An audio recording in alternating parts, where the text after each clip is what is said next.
बिस्मिल्लाहिर्रहमानिर्रहीम। मैं हूं नवीद ज़ुबैरी सिचुएशन रूम के एक नए प्रोग्राम के साथ। नाज़रीन, पाकिस्तान में बड़ी तेज़ी से बहुत सारी चीज़ें हो रही हैं और बहुत कुछ होता नज़र आ रहा है सिवाय इलेक्शन के। इस सब पे भी बात करेंगे, लेकिन सबसे पहले पीपल्स पार्टी का 56वां यौम तासीस। आज पाकिस्तान पीपल्स पार्टी का 56वां यौम तासीस था और आज से 56 साल पहले इस पार्टी के बानी जुल्फ़िकार अली भुट्टो ने ये पार्टी की बुनियाद रखी, जो आज 56 साल बाद भी पाकिस्तान की अगर कहा जाए तो एक पाकिस्तान की सबसे बड़ी और मजबूत पार्टी अभी तक नज़र आ रही है। इस पार्टी ने की ख़ास बात, वैसे तो हर पार्टी में कुर्बानियाँ दी जाती हैं, लेकिन इस पार्टी की कारकुनों के अलावा क़यादत ने कुर्बानियाँ दी और तकरीबन पूरी क़यादत आज गड़ी खुदा बख्श में के मज़ार में दफन है। जुल्फ़िकार अली भुट्टो ने जब ये पार्टी की बुनियाद रखी, उस वक्त पाकिस्तान बहुत ही बुरे हालात से गुजरा था। 2 लाख हो चुका था, मोराल पाकिस्तानियों का डाउन था, फ़ौज का डाउन था। उन्होंने बड़ी ही मेहनत से इक़्तिदार में आने के बाद ना सिर्फ फ़ौज का मोराल बुलंद किया, कैदी वापस लाए, बल्कि मुल्क को एटम बम दे के की बुनियाद रखे एक नाकाबिल तस्खीर मुल्क बनाया, जिसकी वजह से आज तक हम महफूज हैं। 4 दफ़ा एक हो के ये पार्टी इक़्तिदार में आई और उसके अलावा कई दफ़ा अपोजिशन में बैठी और उतार चढ़ाव के कई दहाइयाँ इन लोगों ने देखी। और इस दौरान ना सिर्फ इनकी क़यादत बल्कि हज़ारों कारकुनों ने लाखों कोड़े खाए, जेलों की सोबतें बर्दाश्त की और जाम शहादत नोश किया। शायद ही कोई एशिया में ऐसी पॉलिटिकल पार्टी हो कि जिसकी दास्तान में इतने कोड़े, इतनी जेल और इतनी शहादतें हों। इस पार्टी में जुल्फ़िकार अली भुट्टो के बाद उनकी बेटी बेनज़ीर भुट्टो वज़ीर-ए-आज़म बनी, जो पाकिस्तान की पहली ख़ातून वज़ीर-ए-आज़म थी, बल्कि ये कहा जाए कि उम्मत मुस्लिमा की पहली ख़ातून वज़ीर-ए-आज़म तो दुबई जाना होगा। उन्होंने भी बड़ी स्ट्रगल की, बड़ी जद्दोजहद की और बड़ी कोशिशें की गई इस पार्टी को ख़त्म करने की, लेकिन ये पार्टी हमेशा ग्रास रूट की वजह से हमेशा सर्वाइव करती रही और आज तक सर्वाइव कर रही है। बेनज़ीर भुट्टो के 2 भाई भी शहीद किए गए, उनकी वालदा पे भी ने भी बड़ी जद्दोजहद की और बड़ी उन्होंने भी जेलें काटी, मार खाई और आखिर में वो भी एक तरीके से इसी की विक्टिम हुई और शिकार हुई। इसके अलावा इस पार्टी के कई वुज़रा, कारकुन और स्टूडेंट लीडर ने जाम शहादत नोश किया और बड़ी बड़ी सियासी जद्दोजहद की, बड़े बड़े नाम इस पार्टी के साथ मुंसलिक रहे। और आज भी अगर देखा जाए तो दूसरी जितनी भी पॉलिटिकल पार्टियां हैं इसी यूनिवर्सिटी से, इसी पार्टी से निकल के वो गई हैं और तकरीबन हर पार्टी में जो लीडरशिप है तो उसमें पीपल्स पार्टी का कहीं ना कहीं अमल दखल ज़रूर है।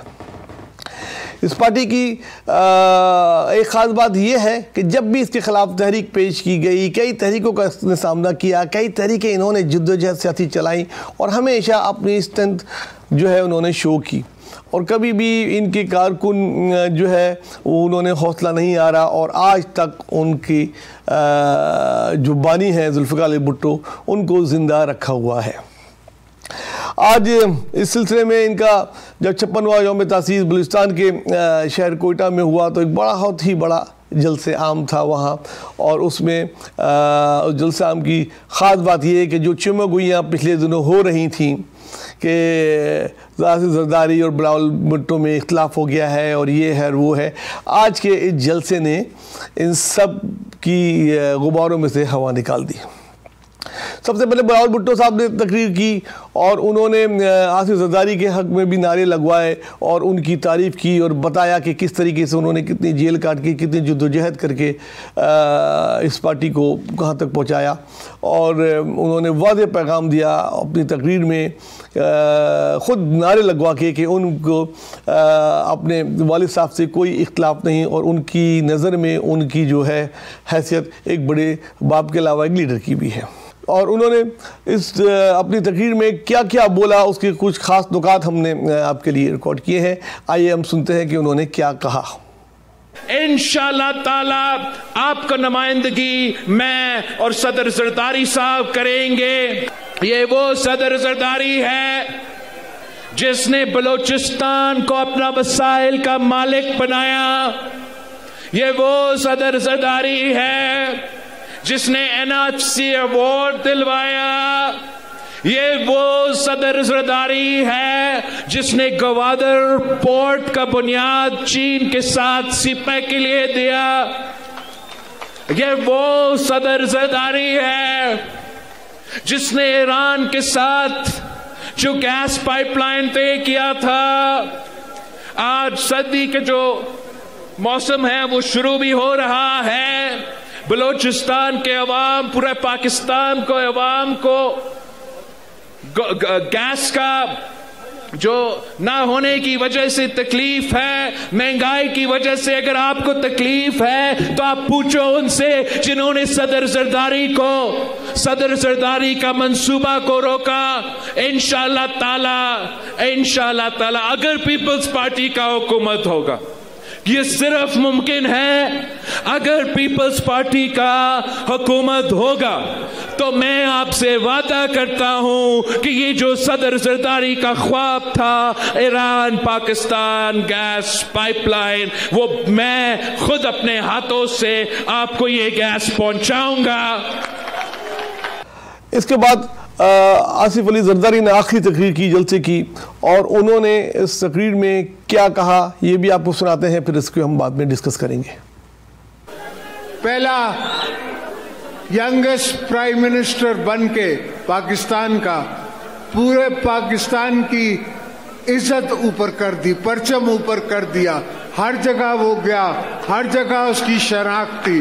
कुछ लोग उसको उसकी वालदा से जानते थे, कुछ लोग उसको अपने वालिद से जानते थे, कुछ लोग उसको उसके नाना से जानते थे, मगर आज लोग उसको अपनी शनाख्त से जानते हैं। तो अल्हम्दुलिल्लाह हर मौसम में, हर दौर में हमने बिलावल की सपोर्ट करनी है, उसकी हमने तरबियत करनी है और जो हमें आता है वो उसको ट्रांसफर करना है। बिलावल को हमने यूथ का, आपका, आने वाले कल का लीडर बनाना है और उसको सपोर्ट करनी है।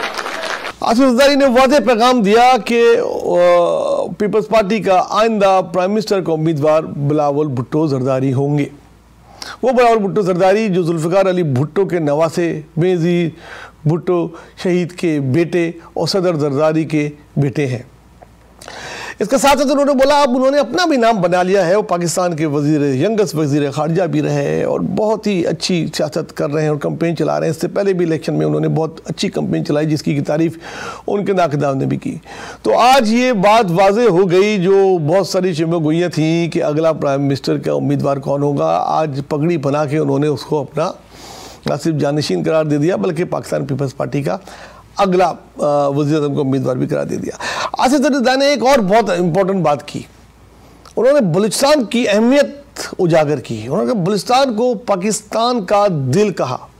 उन्होंने कहा बलूचिस्तान वो जगह, वो सूबा है जहाँ जो पाकिस्तान को बहुत आगे लेके जा सकता है, जो मादनियात से माला माल है और बलूचिस्तान की मादनियात पे उसमें गोल्ड है, आयल है, जो कुछ भी है उसका पहला हकदार बलूचिस्तान की आवाम है, जिसको कि उन्होंने वादा किया कि हम ये आप तक पहुंचाएंगे। इसका समर जो होगा वो पहले आप तक पहुंचेगा फिर पाकिस्तान तक पहुंचेगा और उनकी कोशिश ही यही है कि इस बार सिंध के साथ साथ बलूचिस्तान में हुकूमत बनाई जाए और आज की तकरीर इसका वाज़ेह पैगाम थी।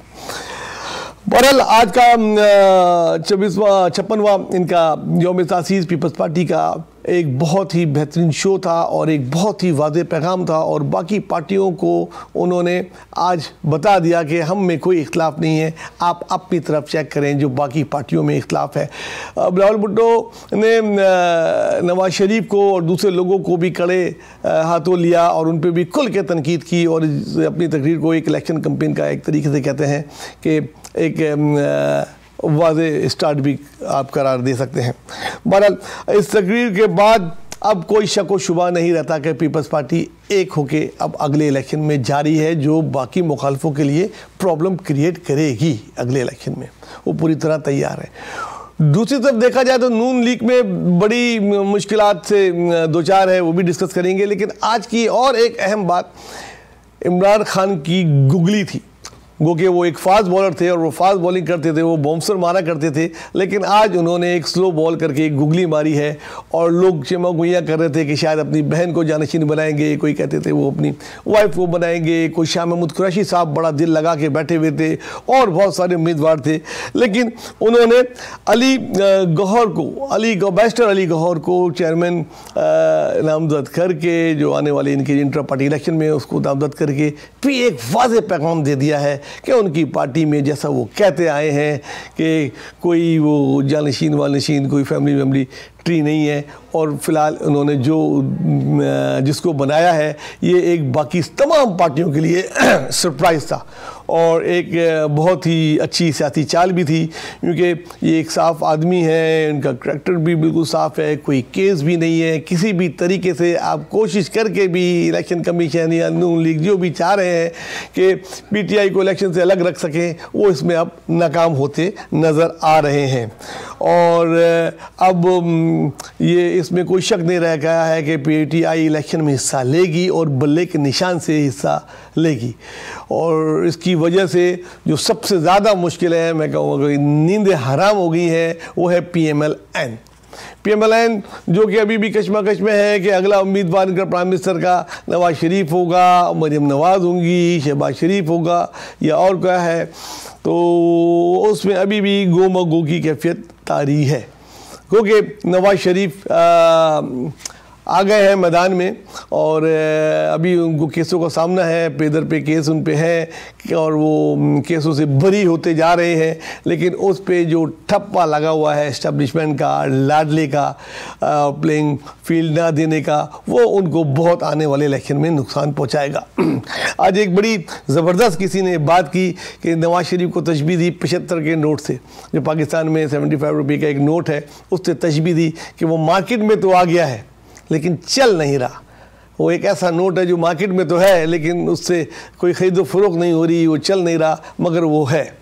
बहरहाल क्या होगा आगे मुस्लिम लीग नून का और उनके इत्तेहादियों का, और क्या क्या उनके इत्तेहाद बनेंगे, वो आने वाले इलेक्शन में हम देखेंगे और उस पर हम बहुत कड़ी नज़र भी रखे हुए हैं, उस पर डिस्कस करते रहेंगे। लेकिन उन सबसे पहले जो बात हैरान कुन नहीं है कि अभी तक इलेक्शन का शेड्यूल अनाउंस नहीं हुआ है, जिसके की वजह से बहुत चमगुइयाँ शुरू हो गई हैं कि ये केयर टेकर हुकूमत और कितने दिन जाएगी और क्या क्या वजूहत होंगी। जनवरी भी आएगा बीच में, दिसंबर स्टार्ट हुआ जाता है और गो के इस बार बहुत ज़्यादा कोल्ड वेदर की फोरकास्ट है, और अगर बहुत ज़्यादा बर्फ़बारी हो जाती है अब कंट्री में तो क्या इलेक्शन में जा सकेंगे फरवरी में कि नहीं, ये बातें हैं और बहुत सारी चीज़ें हैं, वो आने वाले हफ्ते में बहुत सारी क्लियर होंगी। तो जाके कहीं ऊँट किस करवट बैठेगा कि इलेक्शन हो रहे हैं कि नहीं, जब तक कि इन पार्टियों में तोड़ जोड़ कश्मकश इत्तेहाद कौमी असेंबली तहलील होने पर आम इंतखाबात का दंगल कब लगेगा, हुकूमत करते रहेंगे। नाज़रीन, ये था आज का प्रोग्राम। अपना दोस्तों खासकर गरीबों का बहुत बहुत ख्याल रखिएगा। अल्लाह हाफिज़।